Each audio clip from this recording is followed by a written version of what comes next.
आने वाले वक्त में सभी सोशल मीडिया प्लेटफॉर्म्स जैसे फेसबुक, ट्विटर, व्हाट्सएप, इंस्टाग्राम वगैरह जिनका हम आजकल धड़ल्ले से इस्तेमाल कर रहे हैं, या तो हमसे छीन लिए जाएंगे या उन पर सिस्टम का कड़ा कंट्रोल हो जाएगा।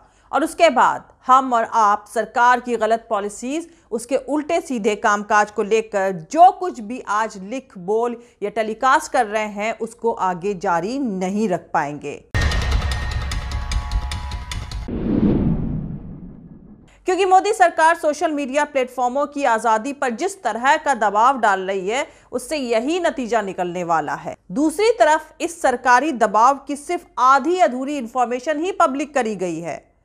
सोशल मीडिया प्लेटफॉर्म्स पर ब्रॉडकास्ट होने वाले कंटेंट पर सरकार का कंट्रोल होना चाहिए या नहीं, इस पर हर तरफ बहस जारी है। और दूसरी तरफ इस बात पर भी बहस हो रही है कि अमेरिका के एक्स प्रेसिडेंट डोनाल्ड ट्रंप अपना खुद का ऐसा सोशल मीडिया प्लेटफॉर्म खड़ा करना चाहते हैं जो ऑलरेडी एस्टैब्लिश टेक कंपनियों के प्लेटफॉर्म्स को टक्कर देने के काबिल होगा। और कहा जा रहा है कि ट्रंप अपना अगला चुनाव यकीनन इसी प्लेटफॉर्म की मदद से लड़ना चाहेंगे। अहम बात यह है कि अमेरिका में भी अगला चुनाव भारत के लोकसभा चुनाव के साथ 2024 में होगा। ट्रंप को अपना अलग सोशल मीडिया प्लेटफॉर्म खड़ा करने की जरूरत क्यों पड़ रही है, ज्यादातर लोगों को पता ही है, लेकिन फिर भी बता दूं कि वॉशिंगटन में 6 जनवरी 2021 को अमेरिकी संसद पर हुए हमले के फौरन बाद डोनाल्ड ट्रंप का ट्विटर और फेसबुक अकाउंट को सस्पेंड कर दिया गया था। ट्रंप पर इल्जाम था कि उन्होंने सोशल मीडिया प्लेटफॉर्म का इस्तेमाल अपने सपोर्टर्स को जो बाइडेन सरकार के खिलाफ हिंसा यानी वायलेंस भड़काने के लिए किया था। अब भारत जैसे मुल्क में सोशल मीडिया प्लेटफॉर्म पर सरकार के बढ़ते दबाव और अमेरिका जैसे मुल्क में एक एक्स प्रेसिडेंट की तरफ से फिर से सत्ता हासिल करने की कोशिशों में खुद का सोशल मीडिया प्लेटफॉर्म खड़ा करने को अगर मिलाकर देखें तो दुनिया में डेमोक्रेटिक सिस्टम के एग्जिस्टेंस यानी मौजूदगी को लेकर कई तरह के सवाल खड़े होते दिख रहे हैं। दरअसल भारत में जिस तरह का गवर्नमेंट कंट्रोल बाजारवाद अपने शेप में आ रहा है, उसके चलते यह मुमकिन है कि खबरों के ब्रॉडकास्ट और उसे हासिल करने के सूत्र बाजार और सत्ता के ज्वाइंट कंट्रोल यानी पब्लिक प्राइवेट पार्टनरशिप में चले जाएं और आम जनता को उसका पता भी ना चले।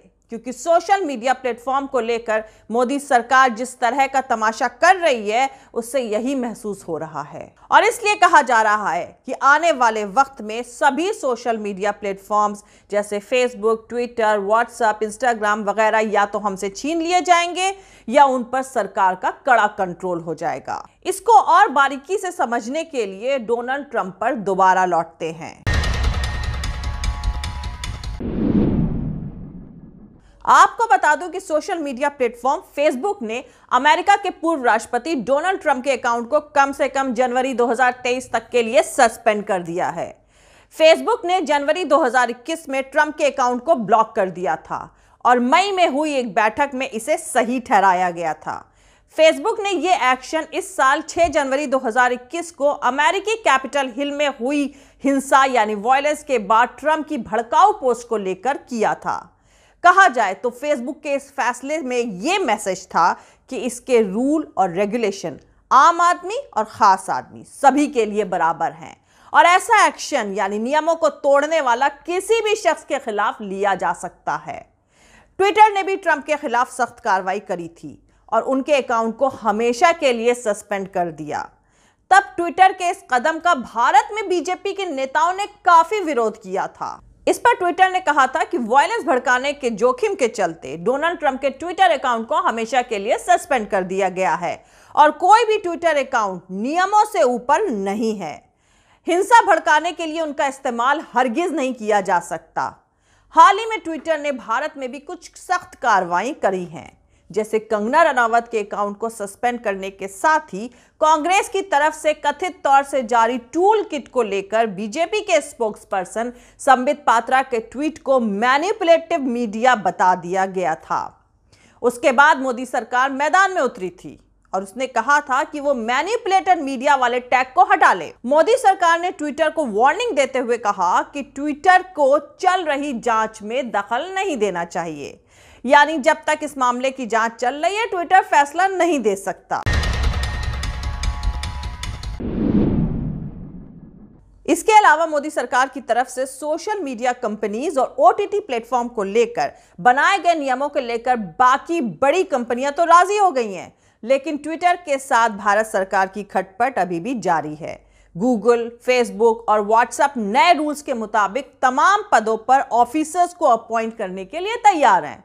ट्विटर ने एक आउटसाइड कंसल्टेंट के नाम का प्रपोजल सरकार के पास भेजा था, लेकिन मोदी सरकार ने इसे ठुकरा दिया और कहा कि ये उसकी गाइडलाइंस के खिलाफ है। लेकिन मोदी सरकार के दबाव में आने से शुरू में इनकार करने वाली सोशल मीडिया प्लेटफॉर्म ट्विटर के रुख में अब अहम बदलाव आ चुका है।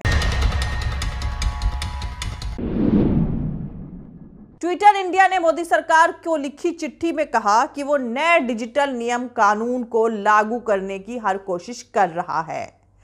उसने भारत में कुछ ऑफिसर्स को अपॉइंट किया है और एक हफ्ते में सरकार को पूरी रिपोर्ट देगा।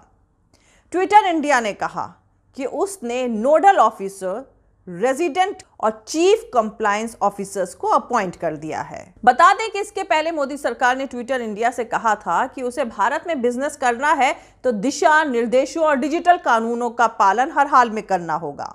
मतलब कुल मिलाकर जानकारों का कहना है कि ट्विटर, फेसबुक, गूगल वगैरह किसी सोशल वर्क या आवाम की आज़ादी के मकसद से काम नहीं कर रहा है, बल्कि उनका मेन मकसद दौलत कमाना और कमाए गए मुनाफे को अपने इन्वेस्टर के बीच में बांटना है।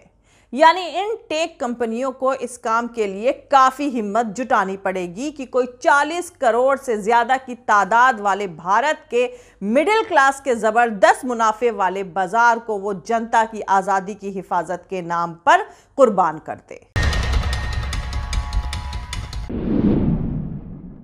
आपको बता दूं कि भारत में स्मार्टफोन यूजर्स की तादाद लगभग 78 करोड़ है। अब सवाल यहां पर यह खड़ा होता है कि अगर ये सोशल मीडिया प्लेटफॉर्म्स भारत के लोगों से छीन लिए जाएंगे या उसकी धार को धीरे धीरे कमजोर और उसकी रफ्तार को निकम्मा कर दिया जाएगा, तो लोग सरकार और सिस्टम के खिलाफ अपनी आवाज को किस तरह और कहां दर्ज कराएंगे? क्योंकि कुछ को छोड़कर ज्यादातर प्रिंट और इलेक्ट्रॉनिक मीडिया का बड़ा हिस्सा इस वक्त सरकार के गोद में बैठकर आराम कर रहा है। दूसरी तरफ ट्रंप ने जो अपना सोशल मीडिया प्लेटफॉर्म खड़ा करने का ऐलान किया है, वो भारत जैसे मुल्क के हुक्मरानों को भी इस डायरेक्शन में कुछ करने के लिए इंस्पिरेशन दे सकता है। और इस तरह की कोई कोशिश चुपचाप से शुरू भी हो गई हो तो इसमें कोई ताज्जुब की बात नहीं है, क्योंकि साल 2014 में मोदी को इलेक्शन कैंपेन की टेक्नोलॉजी बराक ओबामा के सफल राष्ट्रपति पद के चुनाव कैंपेन से ही मिली थी। तब ओबामा को दुनिया का पहला फेसबुक प्रेसिडेंट कहा गया था। टेक कंपनियों की ताकत का दूसरा पहलू यह है कि वो ट्रंप को सत्ता में वापस ना आने देने के लिए अपना सारा जोर लगा सकती हैं। मतलब सोशल मीडिया प्लेटफॉर्मों को लेकर मौजूदा हालात में जो तनाव हमारे भारत में चल रहा है, उससे टेक कंपनियों की ताकत और उसमें मोदी सरकार के इंटरफेरेंस की जरूरत के हिसाब को बहुत आसानी से समझा जा सकता है।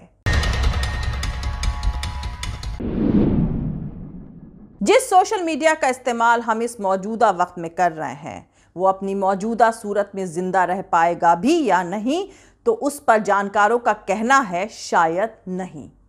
दरअसल जनता जब तक सोचती है कि उसे अब कुछ सोचना चाहिए, तब तक हुकूमतें न सिर्फ अपना सोचना पूरा कर चुकी होती हैं, बल्कि अपने सोचे हुए पर अमल भी शुरू कर चुकी होती हैं। इस वक्त जब भारत में कोरोना का पहला टीका लगवाने के लिए करोड़ों की आबादी इंतजार कर रही है, और जब तक लोगों को दूसरा टीका लगेगा, तब तक अवाम के फ्रीडम ऑफ एक्सप्रेशन यानी अभिव्यक्ति की आज़ादी को लेकर क्या क्या और कैसा कैसा तमाशा हो चुका होगा, इसका अंदाज़ा लगाना अब मुश्किल नहीं है। जय हिंद, सत्यमेव जयते। अल्लाह हाफिज। दोस्तों, हमारा पूरा वीडियो और दूसरे और वीडियोस देखने के लिए हमारा YouTube channel political Tamasha with doctor Arshi को सब्सक्राइब करके वहां पे लगी बेल आइकॉन को जरूर दबा दें, ताकि आपको हमारे आने वाले हर वीडियो की अपडेट्स मिलती रहे। और दोस्तों, अगर आपको हमारा काम पसंद आता है, हमारे वीडियोस पसंद आते हैं, तो www.patreon.com/dr अर्शी खान पर जाकर डोनेट करके आप हमारे काम को सपोर्ट कर सकते हैं। दोस्तों, अगर आपको हमारा वीडियो पसंद आता है तो लाइक और शेयर करना हरगिज नहीं भूलें। आप हमें फॉलो भी कर सकते हैं हमारे ट्विटर, इंस्टाग्राम और फेसबुक पेज पर। मेरा ट्विटर हैंडल है @arshi aziz khan। Thank you. मिलते हैं अगले वीडियो में।